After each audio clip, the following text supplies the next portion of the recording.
Deputado, começando a nossa conversa aqui, falar de uma votação recente do projeto de lei antifacção, deve ser apreciado pelo Senado, e houve, da parte dos deputados que compõem a bancada do PT, um mesmo posicionamento de votação contra. Gostaria que o senhor explicasse isso. De toda a bancada, tanto a do Piauí quanto a do Brasil.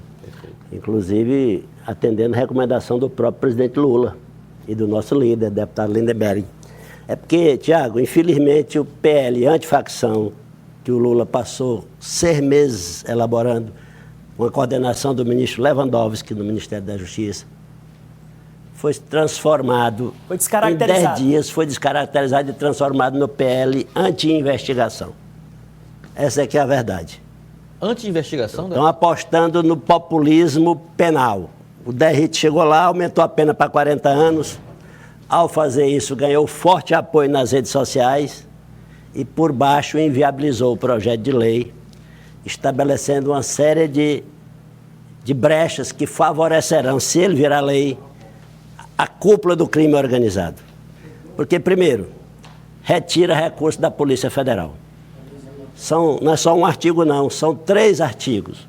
O 10, o 11 e o 40, que tiram recursos dos fundos administrados pelo Ministério da Justiça.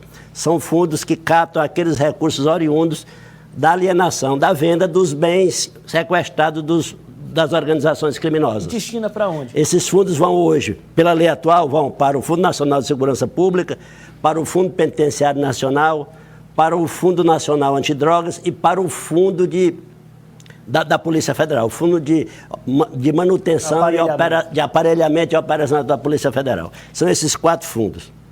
Para quê? Para dar ao Ministério condição de articular e de integrar uma política nacional de segurança pública. Mas esses 4 fundos, como os estados também precisam de dinheiro, eles são compartilhados. Dos 4, 3 são compartilhados com os estados. O Fundo Nacional de Segurança Pública, o de drogas e o penitenciário. 50% do nacional e 40% dos outros 2 vão para os estados. Então, a lei atual está bem concebida. Chega lá, o Derrite muda isso no projeto de lei, estabelecendo que fica logo uma grande parte nos estados sem compartilhar com a União, reduzindo, portanto, os recursos que teremos nestes fundos e no próprio financiamento da Polícia Federal. Esse é só um problema, porque tem outro que é tão grave, talvez até mais grave do que esse, que é a questão de um tipo penal frouxo, solto, sem definição clara, que é o tal de um domínio social estruturado, que ninguém sabe o que é isso no mundo jurídico. Eu não sou nem advogado, mas andei perguntando a alguns jogadores, ninguém sabe o que é isso. Porque no projeto do Lula, o Lula vinha trabalhando em sequência, um projeto, Tiago, muito bem articulado, Lívia, Elivaldo, um projeto que altera o Código de Processo Penal, o Código Penal, a Lei de Execuções Penais, a Lei das Organizações Criminosas, que é de 2013, o projeto do Lula, dizem que é todo amarradinho, porque lei penal tem que ser bem amarrada, tem que ser detalhada, porque senão deixa brecha. Que o advogado chega, um advogado inteligente, e utiliza as brechas. O projeto do Derrite não amarra nada, e ainda cria esse tal desse tipo penal, enquanto que o do Lula criou a figura da organização criminosa estruturada, que é uma sequência da organização criminosa, que já está na lei de 2013. Aí ele dá um passo a mais, cria a organização criminosa estruturada, que é para pegar o chefe, para pegar aquelas organizações mais poderosas que operam no Brasil todo, como o PCC, como o Comando Vermelho e outras mais poderosas. Nestes casos, chegando às penas até 30 anos de cadeia. Até 30 anos de cadeia. Deputado. Aí, no lugar disso, ele botou um tal do domínio social estruturado que ninguém sabe o que é. E, ao mesmo tempo, não amarrou nas alterações com essas leis anteriores a que eu citei. Com isso aí, qualquer promotor que for analisar vai dizer que essa lei é muito frágil, se ela for a lei.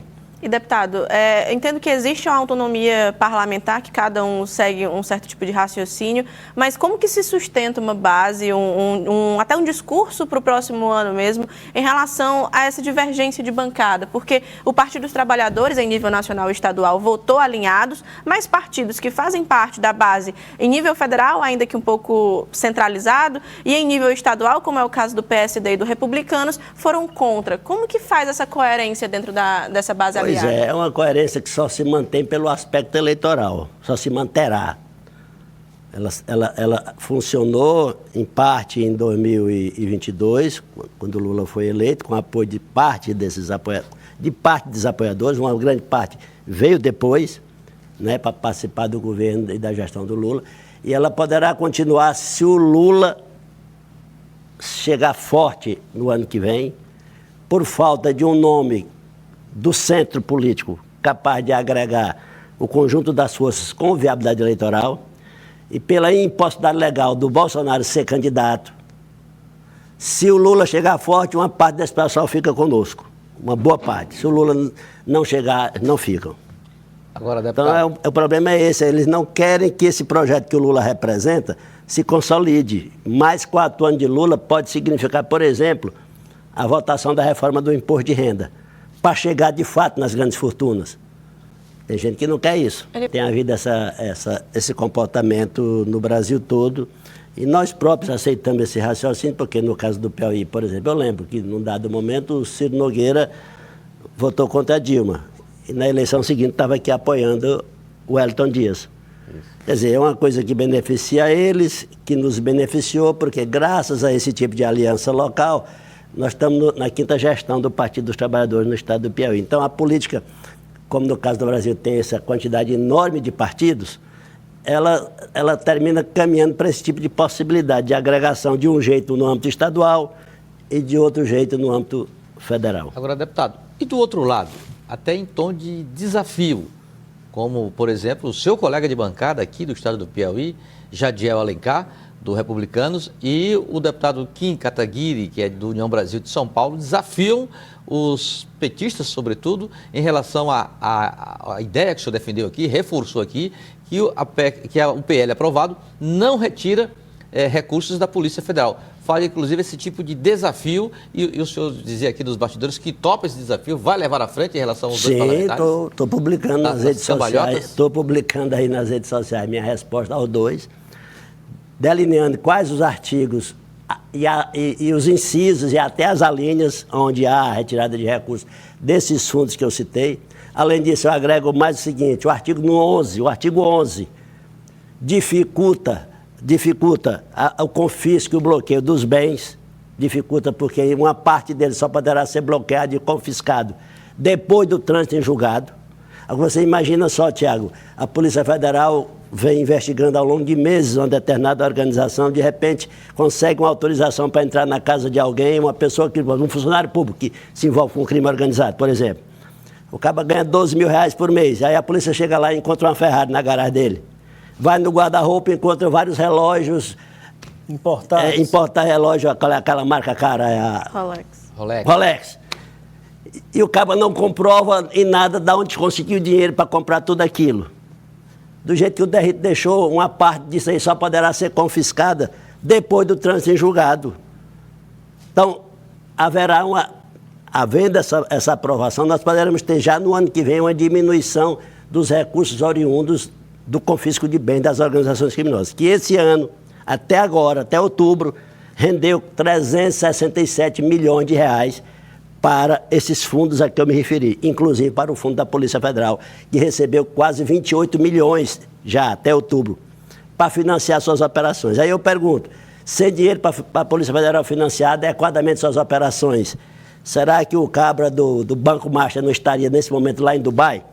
Porque a Polícia Federal pegou o cara já no ponto de entrar no seu jatão de 200 milhões de reais.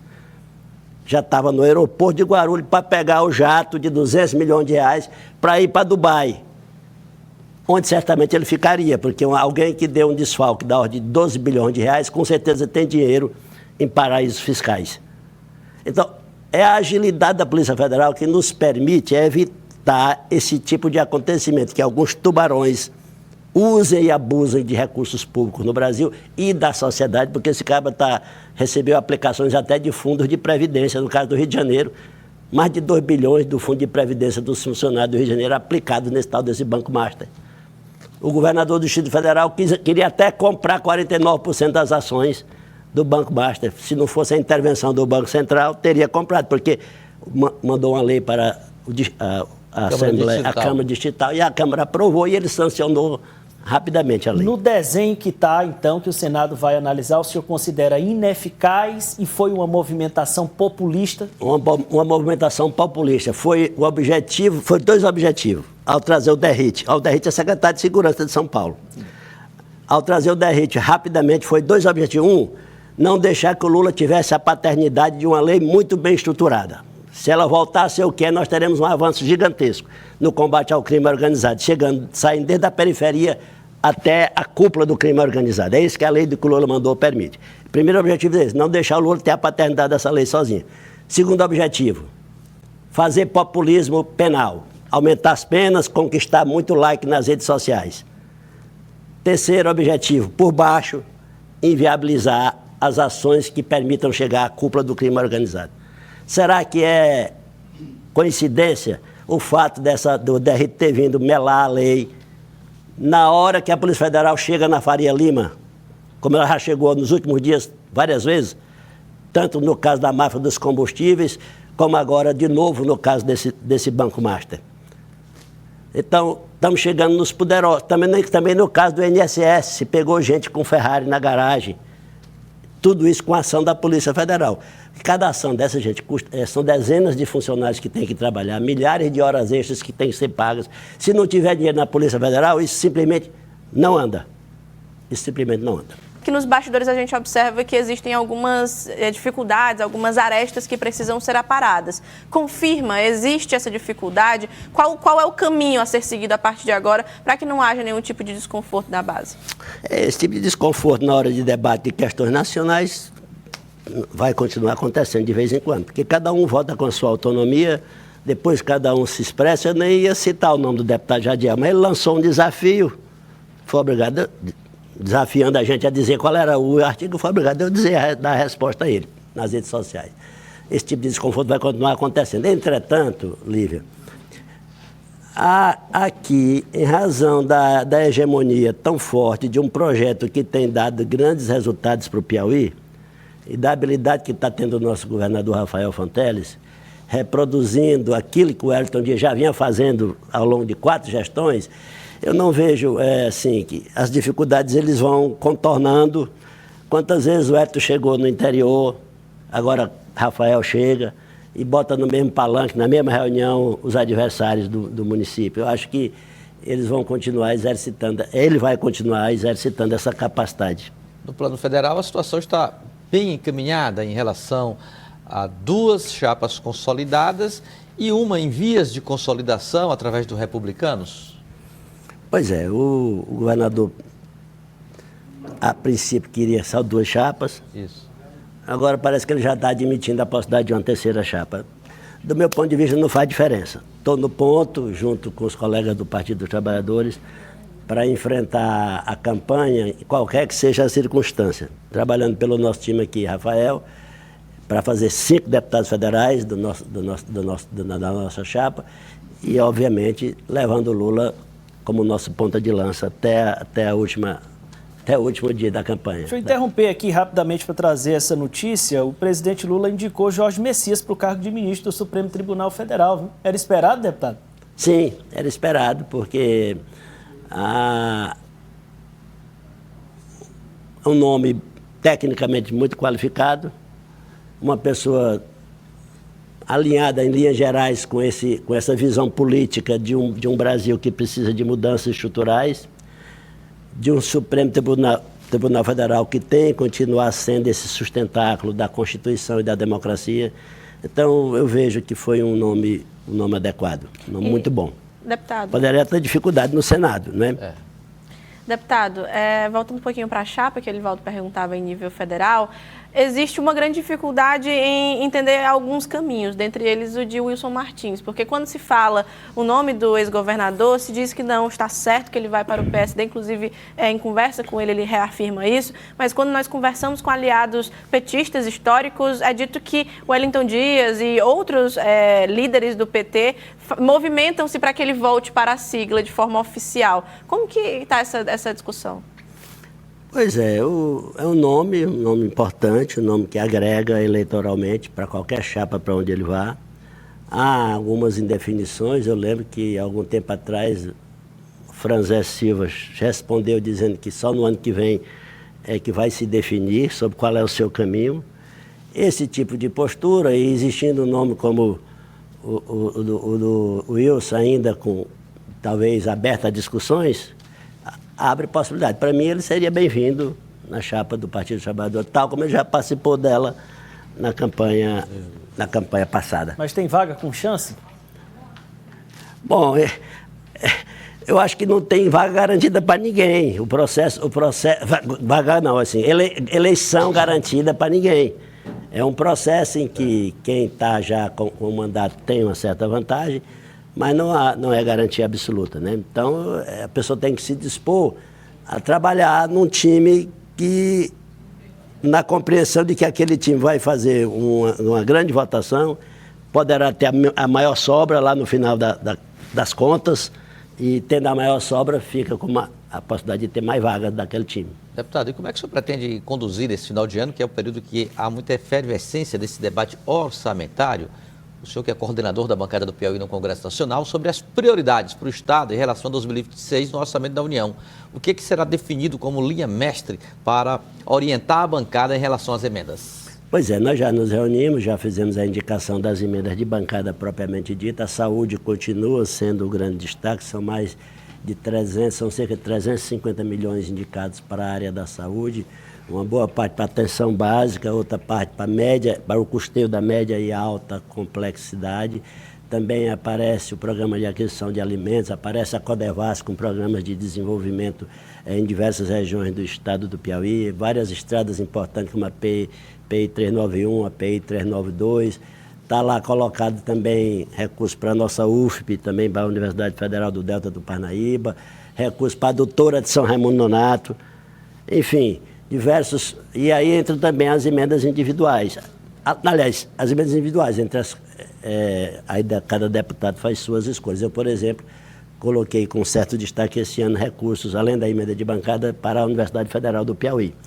A reitora me apresentou um projeto que me pareceu muito oportuno, que é o de uma unidade de energia fotovoltaica na UFP. A UFP gasta mais de 1.200.000 por mês com energia. E então eu entendi que esse projeto é um projeto importante que poderá liberar recursos permanentes para o custeio de outras atividades da UFP. Então, resolvi financiar essa atividade. Esse ano com 4 milhões de reais, já assumindo compromisso também para o ano que vem, porque com 4 milhões não dá para fazer tudo. Nós vamos modular o projeto, de modo que a UFP possa ter, ao final de 2 ou 3 anos, uma unidade solar fotovoltaica completa, gerando energia sustentável, limpa e economizando na conta de energia talvez aí R$1 milhão para custear outras atividades. Vai ter algo a destinar para a Polícia Federal? Houve um pedido no sentido das obras da nova sede, deputado? Pois é, a nova sede é um empreendimento caro, são cerca de 60, 70 milhões de reais. Não foi possível abrir uma emenda de bancada só para isso, mas diversos parlamentares estão colocando emendas específicas. E ao longo do ano vamos trabalhar outras possibilidades que surgirem quando, às vezes, aparecem recursos extras.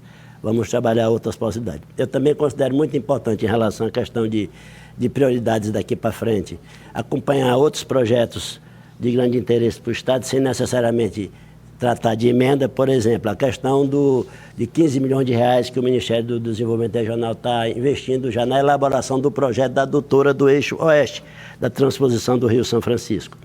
Já há todo... É para o estudo de viabilidade? Para o estudo de viabilidade. Serão visitadas várias cidades. Com isso, dentro de um ano e meio, nós teremos um projeto definido. Aí sim, a disputa de recursos muito mais volumosos, naturalmente, para fazer para fazer a integração do Piauí na água redentora do Rio São Francisco, que está melhorando muito a vida dos lugares onde ela chegou já. Então o senhor já acredita que o estudo vai apontar a viabilidade? Vai apontar a viabilidade. O desafio já vai ser os recursos para a execução. Na verdade, é o menor dos canais. Os outros que já foram feitos são maiores do que o canal do Eixo Oeste. E como a premência por água no nosso semiárido aumentou nos últimos anos, e não há nada que indique que ela vai diminuir essa premência, essa necessidade de água, não há nada que indique que ela vai diminuir, a visão estratégica do presidente Lula vai se impor mais uma vez, no meu modo de ver. Porque lá atrás ele enfrentou até greve de fome de bispo contra o canal da transposição do Rio São Francisco. Então, acho que, juntando a nossa bancada, nosso governador, Rafael, nosso ministro Wellington Dias, e a visão que o Lula tem das coisas mais importantes, na hora que esse projeto estiver definido, ele entrará como uma das prioridades do governo federal. Eu quero agradecer ao deputado Berlong Solano pelas informações que trouxe ao Jornal do Piauí. Muito boa tarde, obrigado. Boa tarde, um abraço. Até a próxima.